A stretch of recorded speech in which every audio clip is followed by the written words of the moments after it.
What does it mean to be tough? What does it mean to be tough?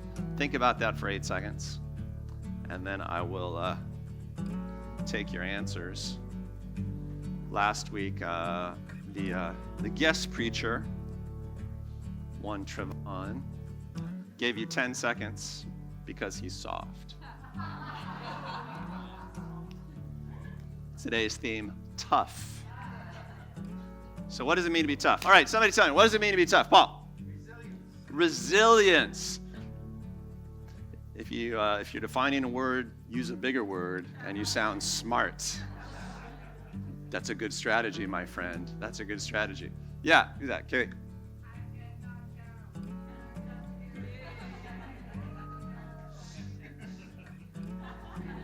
All truths are contained in the American Top 40 pop charts. When you get knocked down, you get up again, which is sort of a layman's way of saying resilience. That's good. Wow. Yeah, what else? What does it mean to be tough? Who's got smart answers? What does it mean to be tough? Billy? You can withstand more suffering than others. Oh, see, so that's interesting. You can take more suffering. Like suffering somehow defines toughness, like your ability to metabolize, withstand, overcome suffering. That's good. Mike? You are chewy.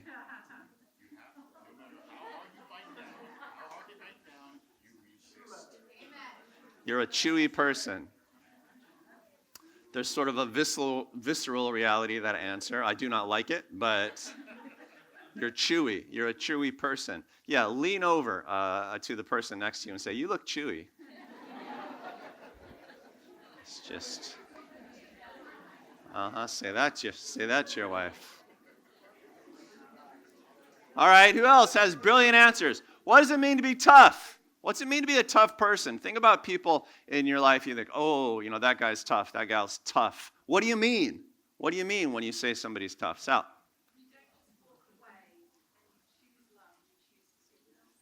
You don't just walk away. You choose love. You choose forgiveness. See, I thought you were going a different way with that. You don't just walk away. You push back. But Sally said, no, you don't just walk away. You choose love and forgiveness.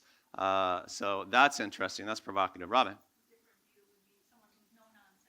Someone who's no nonsense. That's an interesting phrase, right? No nonsense.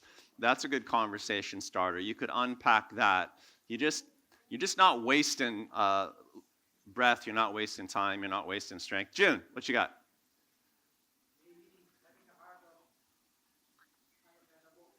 Oh, you're unoffendable.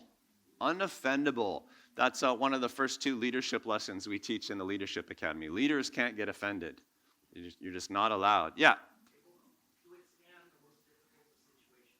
Able to withstand the most difficult situations, right? You never crumble in a situation. That's good. Kent.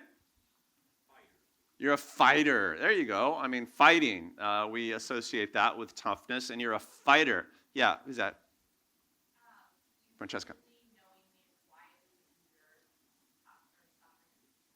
Oh, this is interesting. You kind of quietly endure suffering. In other words, you're not complaining all the time, right? You just take it and you just walk through it, and you're imperturbable, right? And tough people are like that, right? We associate that with tough people. They're not moaning a lot, right? Maybe they're suffering more than you, but you just can't tell as much. Yeah. Oh, you had your chance. Yeah, Rochelle. Faith over fear. That's a great answer. That's a sophisticated answer. Faith over fear. We say faith is trying. So trying over whimpering. Was it Tyler? Engineering answer. A material ability to absorb high stress and deform and then come back. Yes. It's spoken like an engineer. There is an engineering principle. It's different than strength. It's toughness. It's ability to absorb stress, deform, but then pop back into shape. Right? So you absorb stress. It does damage, but you don't care. You're right back on your game. One more answer. Who's got the best answer? Yeah, Nick. Lacking emotion or sympathy. I'm with you. I'm with you. Lacking emotion or sympathy. At the very least, toughness means overriding your emotions sometimes and not letting sympathy get the better of your wisdom or truth or something like that. Yeah, so there's an edge to it. There's an edge to it. I like it. All great answers. Toughness is a word that conjures up a lot for people. And today, in our sermon series on cardinal virtues, we're taking a look at toughness in a way. We're doing this sermon series, it's technically on maturity. What does it take to be a mature person? And the biblical concept of maturity is completeness. If you're going to be a mature person, you have to be a complete person. Sometimes you think of being an older person or a more extreme person, but the Bible always defines maturity in terms of wholeness, right? You're leaving no part of yourself out, no part that you should have. We've talked about how Satan is a selective moralist. This is Satan's whole trick. Satan's whole trick is to get you to major on one virtue, but not the others, right? So you become really zealous about compassion, but you've totally lost track of truth or wisdom. We liken it to eating only spinach. If you just ate spinach, you could go a long ways because spinach is a great food. It's super, super nutritious, but you would eventually get sick and die. It's not whole. It's not complete. So to contemplate completeness, we're doing a sermon series on this Christian traditional list of the 7 cardinal virtues. And we are in virtue, the 4th on the list. Pop quiz, give me the 7 cardinal virtues in order, and you might get into heaven. Yeah, Mindy.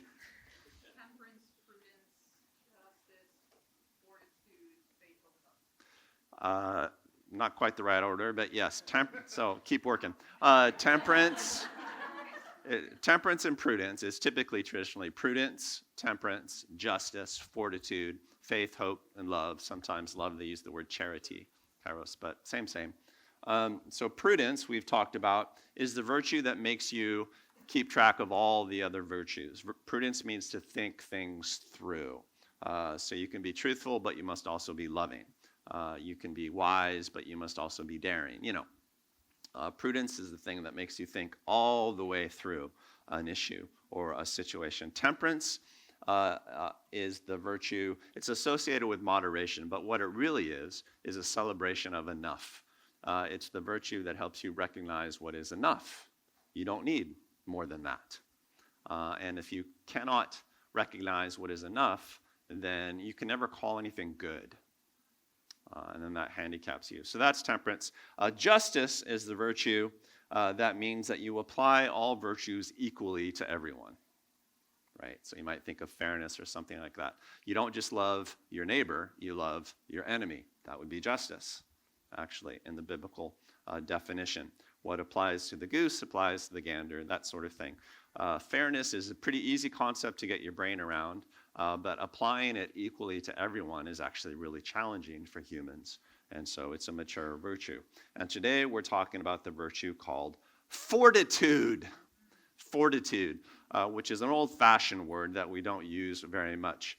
The list of 7 cardinal virtues, which were originally written down in Greek, like a lot of the New Testament, and the Greek word that typically gets listed as fortitude is andria. It literally means manliness. Pardon me, it's not gender neutral. But most cultures kind of have a category for this. What do we associate with manliness? I'm not asking what we associate with men, which is a slightly different answer. I'm talking about what do we associate with kind of manliness? And a word that I thought about is like, toughness. At least classically, that was the case. Healthy manliness, let's put it that way, has a degree of toughness. It kind of goes with, men tend to be physically stronger, a little more endurance and stuff like that. Here's an operative phrase that I think helps me understand toughness and fortitude in the true biblical sense. And if you remember nothing at all that I say today besides this, that's probably okay. Most of you fall asleep halfway through anyway.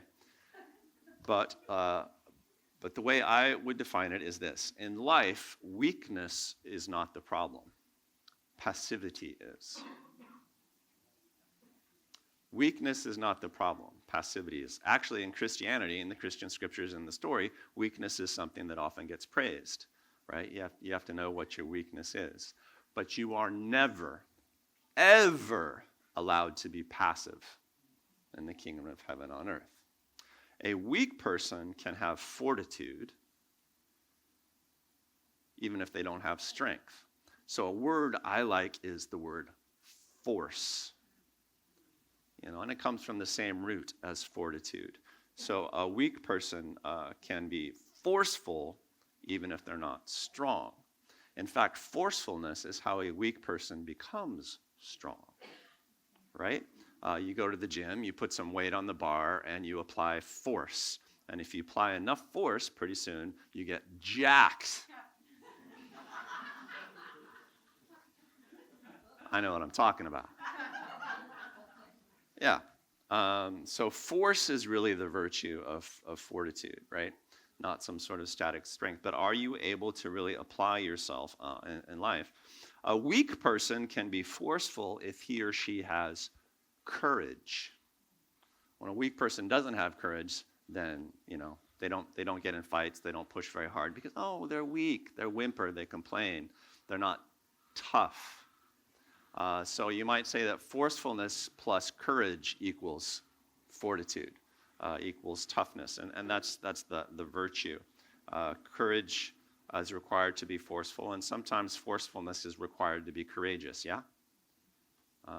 So fortitude is the habit of acting on things, whether that takes courage, whether that takes just brute force. That's what fortitude means, and both sides of things, both the courage and the force, take practice. The Lord has just pounded this virtue into my brain.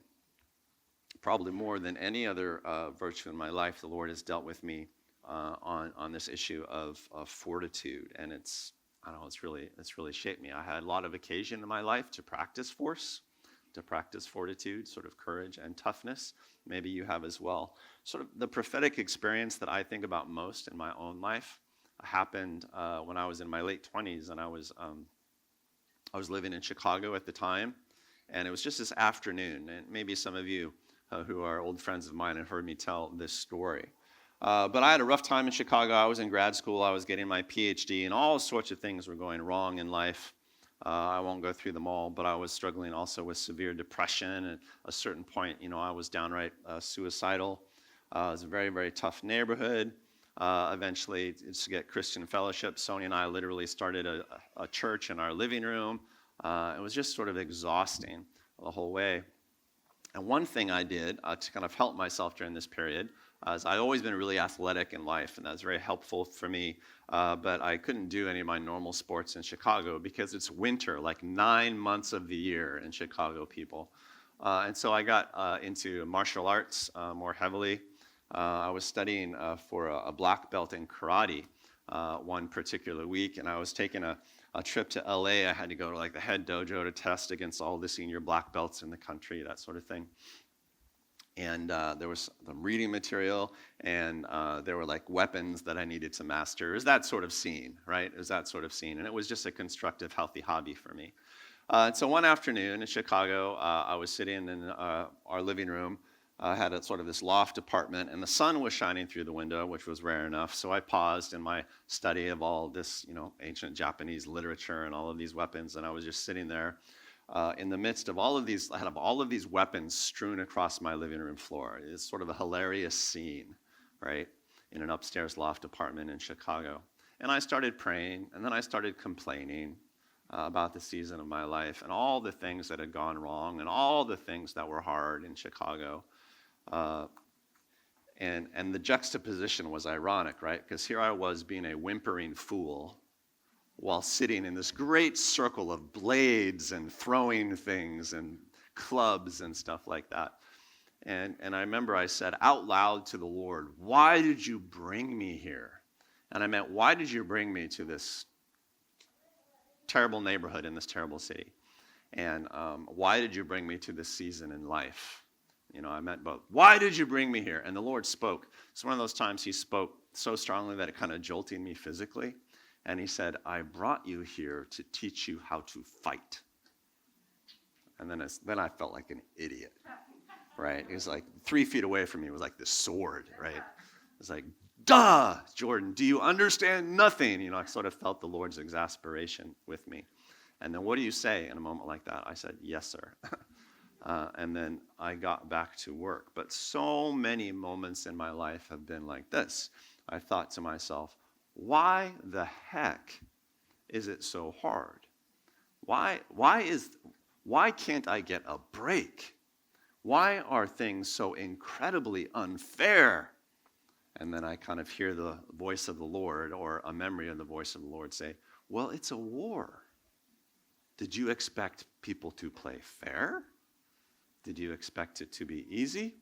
Suck it up. He's never actually said that to me, but he kind of always says that to me, You need to be tough. This is a virtue that you need, Lord.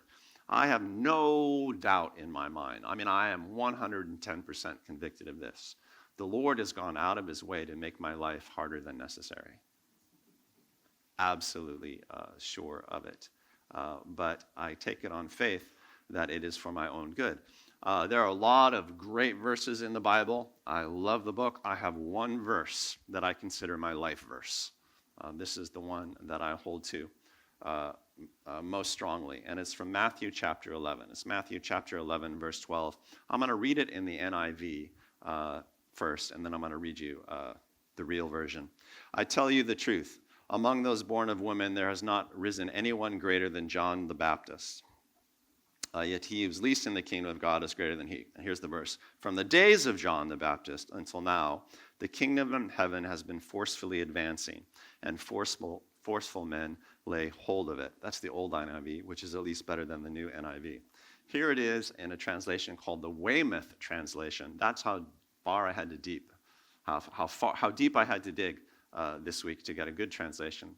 From the days of John the Baptist until now, the kingdom of heaven has been forcing its way onward, and men of force are seizing it. I think that's closest to the original Greek.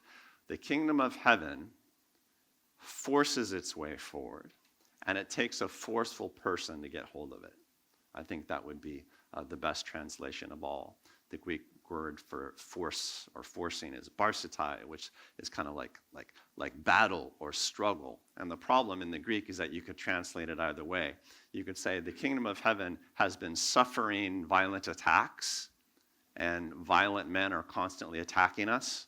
You could translate it that way. Or you could say people in the kingdom of heaven force their way through things, and they have a grip on it because they're forceful people, which I think is probably the correct way in context.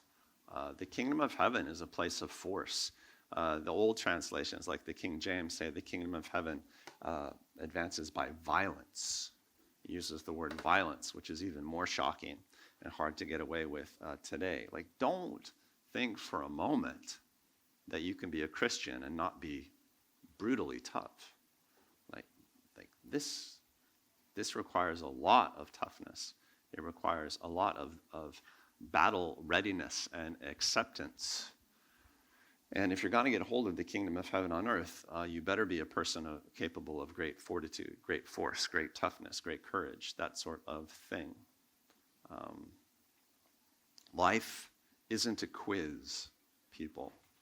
Life is not about having the right answers.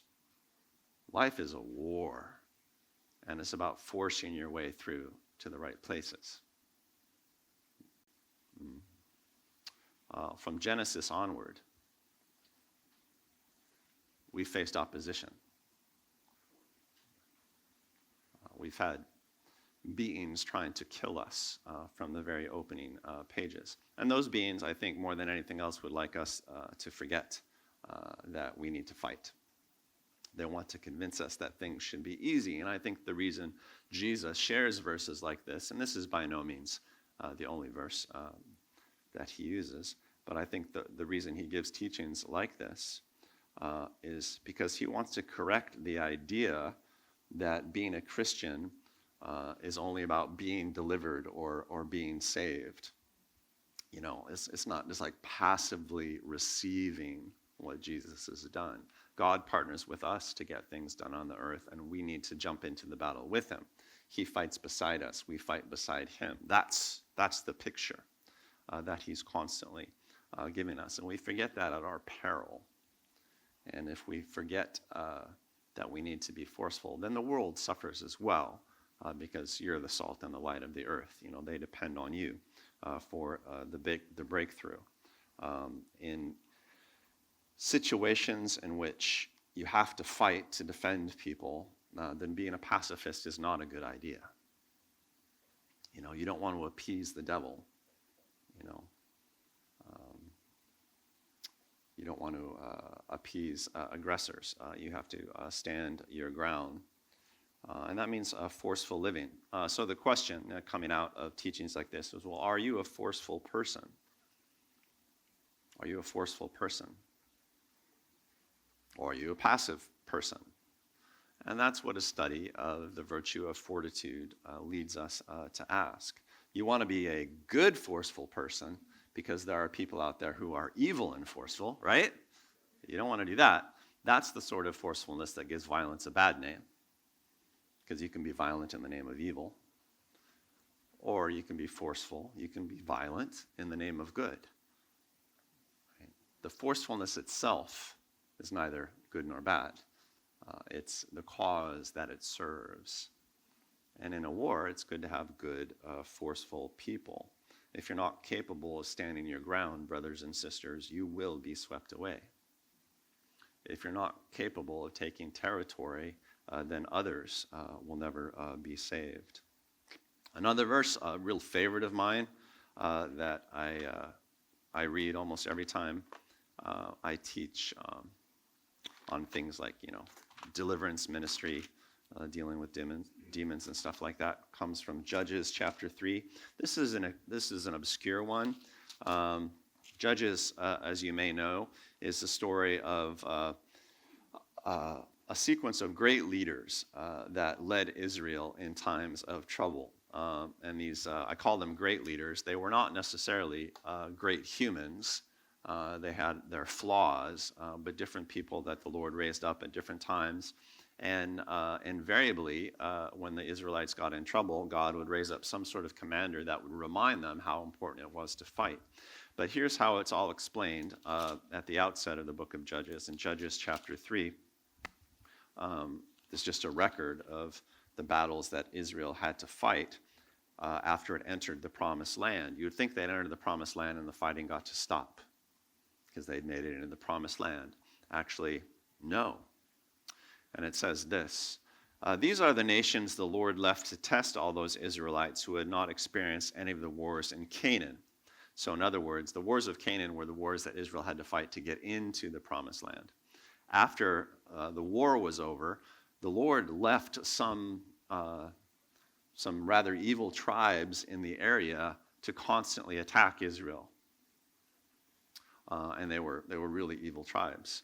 Not to be terribly judgmental, but these were tribes that specialized in human sacrifice, the industrial sacrifice of babies, the worship of gods that required,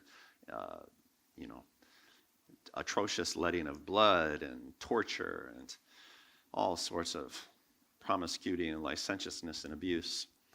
So not a healthy culture, right? So God left a lot of these unhealthy cultures in the area to attack the Israels. He did this only to teach warfare to the descendants of the Israelites who had not had previous battle experience. That's fascinating. The Lord went out of his way to ensure that every generation of Israelites learned how to fight. And to do that, he left enemies in the area. You know, the Lord could wipe out demons anytime he wanted to.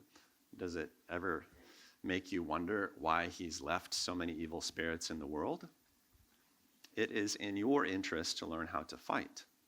Because if you don't fight, you don't develop the toughness required. And then it lists them, the 5 rulers of the Philistines. Well, we find all about the Philistines in the story of David and stuff like that. all the Canaanites and the Sidonians and the Hivites living among the Lebanon mountains, from Mount Baal, Hermon, to Lebo. Baal is actually the name of evil gods. They were left to test the Israelites to see whether they would obey the Lord's commands, which he had given their forefathers through Moses. If you don't get tested, you don't get tough. And that's the principle. And the Lord wove that into some of our oldest stories as a people of God.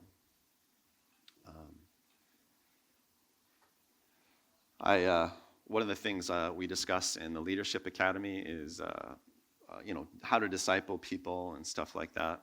And one of my crackpot theories is I've developed 5 pathology types, and everyone tends to fit into one of these types. Like when things are going unhealthily in a person, they tend to slot into one of 5 categories.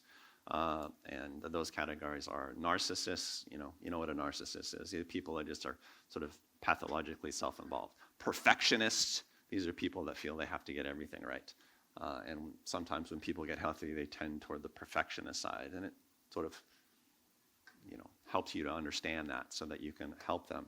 There's the victim mentality. Sometimes when things get hard for people, they slot into victim mentality. And if you see that, then there are things that you can do to shock them out of it. Victim mentality is really prevalent in the world. Orphan spirit. Sometimes when things go wrong for people, they start feeling rejected or abandoned. Orphan. I'm a classical orphan because, kind of the way I grew up, I was bounced around a little bit. So I'm always like, when I get really down on myself, I look like I sort of manifest this orphan spirit. It's like, nobody really loves me. Nobody really wants me. I'm looking at you people. And the last category is weakling. And it's not like weak person, because all of us are weak in different ways. It's weakling. It's like a person who identifies with weakness. A weakling is somebody who sort of assumes the mantle of weakness as a protection. I don't have to play dodgeball because I'm just not an athlete, right? There was that person in every middle school gym class, right? And to sort of pronounce themselves weak is a way to keep themselves out of potentially damaging competition. And so weak people have a sort of this self-identity that does not allow them to contend for things. And they sort of grasp it, and sort of it's easy for that to become an identity. And sometimes when people get unhealthy, they go there. The weakling is in some ways the hardest person to work with because you have to convince them to contend, right? Unless they're willing to sort of like, I don't know, come on, man, get up. Come on, put your fists up. Let's go. Contend in life. Get out there. And if they're just like perpetually cowering, it's really hard to do anything with them. And it's not that they're weak, right? It's that they're passive because they think passivity is a protection. I think that the lack of fighting spirit has killed more people than fighting has. As I say sometimes when I teach on the life of try, the spirit of has killed more people than the spirit of violence. It's sort of this passivity, this milquetoast, this weaklingness. Not weakness, but weaklingness. You understand the difference? Snap your fingers if you do, so that I know you haven't fallen asleep quite yet. Snap strongly. Yeah, not passively. All right, application points. If you understand this, if you can't fight for your virtues, then any virtue will fall through, right? If you can't fight for love, you're not going to develop the virtue of love. If you can't fight for truth, you're not going to develop the virtue for truth. If you can't fight for compassion, if you can't fight for justice, you're not going to develop compassion or justice for everyone. Fortitude is the virtue that kind of empowers all of the other virtues. How do you apply it to your life? A couple things to watch against as you develop fortitude. Number one, you got to fight the right fights. This is a pro tip. This is a tip for Christians who are traveling the road of fortitude with other people. Weak people who can't be forceful all the time are often forceful only with good people who won't hurt them. right? So they pick a fight, but they pick a fight with the best person they know because that's safe. So married couples, right? This is why spouses tend to pick a fight with their spouses, right? Have you ever had that experience? I mean, not us. Where your spouse is fighting you about something and you think to yourself, I'm not sure I'm the one you should be fighting. It's like, you seem really mad at me. However, shouldn't you be mad at Mike? Actually, Mike's a really good person. You probably get this a lot from people. People dump on you because you're good, right? And in Christian churches, you see that a lot. People dump on the good people. They don't dump on the mean people. Why? Because mean people will fight back. And so in Christian circles, you get a lot of people who are half forceful, right? They're sort of faux fortitudinous, if you follow me. So you have to be aware of that. It's the same principle, parents, you see this a lot in families. It's the same principle why children rebel against their parents, right? You want them to rebel against the world, but they rebel against you. And part of that is they're learning to rebel, which is kind of good. But the other part of it is because they know that you're legally obligated to take care of them anyway, right? So it's sort of like forcefulness with a net. But what you want to do, Christian brothers and sisters, is you want to pick fights with the world. The problem with that is the world is nasty.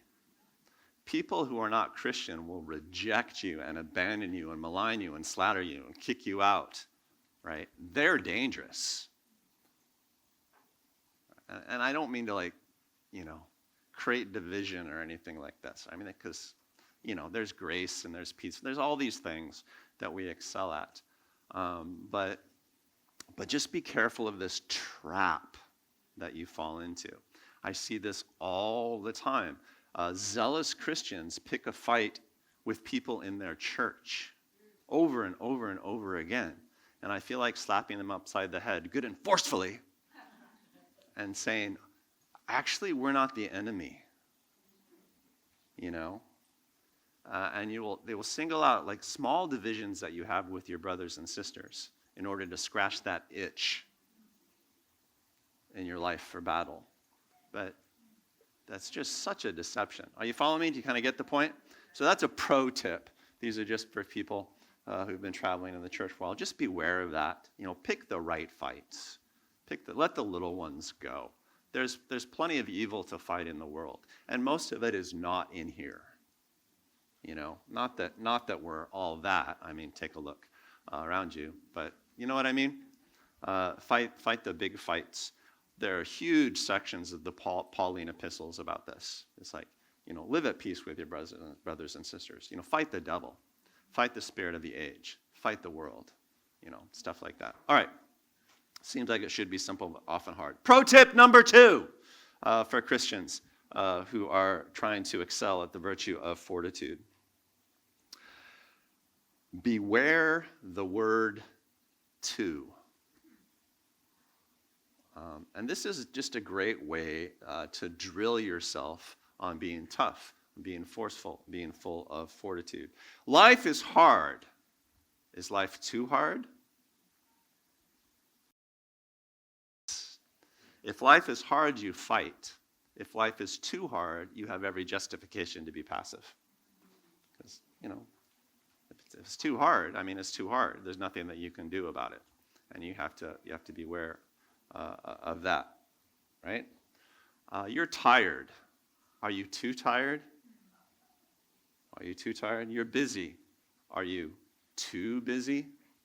And that word too, I think, is often where Satan lives.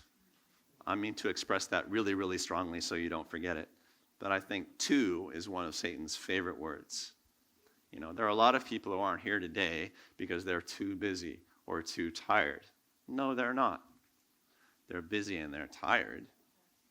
But in a culture like ours, attending church requires an act of violence, right? It requires an act of great forcefulness. right? You got to like get up and shred your fatigue. You have to force your way through your busyness in order to get, you got to walk up that hill to get to church. I saw you. I was cheering you on the inside. On the inside. On the outside, I was just trying not to be late. But but you get it? Beware the word too. It's too complicated. No, it's just complicated. So I want to challenge you, Christian brothers and sisters, just to take the word to and eliminate it from your vocabulary. Well, I mean, you can't avoid it. Eliminate it from your mentality. 100%. The word to. All right. It's supposed to be hard, but it's not too hard. And at some point, brothers and sisters, probably by the end of the day, you will need to suck it up. So turn to somebody next to you and say, suck it up.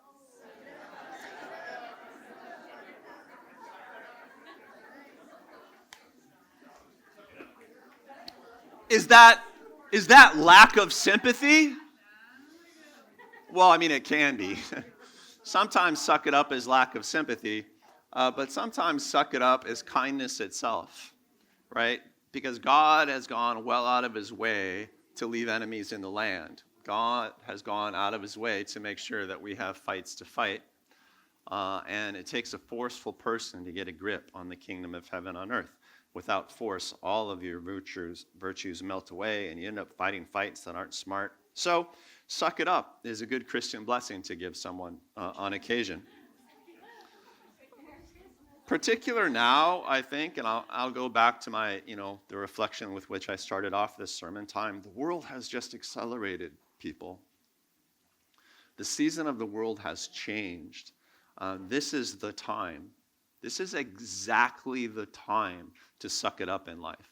This is exactly the time to not give in to emotions or complaining. This is exactly the season in the world to not use the word to. Because, man, things are happening. The world has just accelerated. Amazing harvest is just pouring in. And you want to be part of it. And I guarantee you that after another few turns, evil is going to punch back. Suck it up. A fight is a fight. And in this world, you have to fight. A verse that a lot of you perhaps have thought about today comes from Joshua. Actually appears 9 times in the book. Have I not commanded you? God says to Joshua. Be strong and courageous. Don't be afraid. Do not be discouraged. Suck it up. For the Lord your God will be with you wherever you go. God will not necessarily fight your fights for you, but he will always fight with you, provided that you always fight with him. You got to get in the fight because that's where God is. He's in the fight. He's not on the sidelines. God is never on the sidelines. God is always in the fight. Because if there's one thing I can tell you about the Lord is that he is not passive. And so if you want to spend time with him, you must not be passive. Meet him in the fight. That's where he is in this world. And so I'll leave you with one application question for your inventory today, and we'll end with this. It's for your reflection. Where are you being passive? Where are you being passive? Where in your relationships, your work, your calling, your schedule, your family, your finances, your ambition, whatever it is, where are you being passive? You can be many things, people. You can be weak. You can be mistaken. You can be a failure. But you're not allowed to be passive. That would be a lack of fortitude. Where are you being passive? I'll give you 30 seconds to think about it.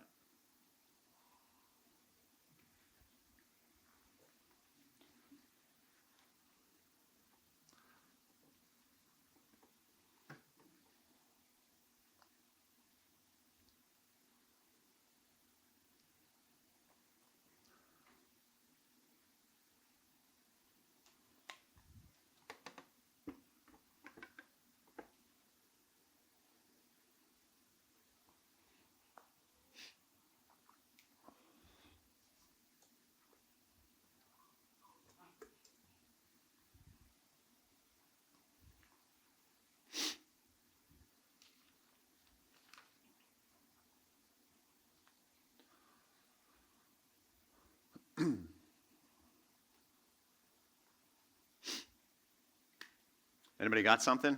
I won't ask you to say what it is or shout it out, but it's like, oh yeah, I got a place where I need to not be passive. Just raise your hand where you are. It's like, oh yeah, I realize I'm being passive there. Yeah. All right, so let's do ministry time this way today, since the virtue is fortitude, it's force.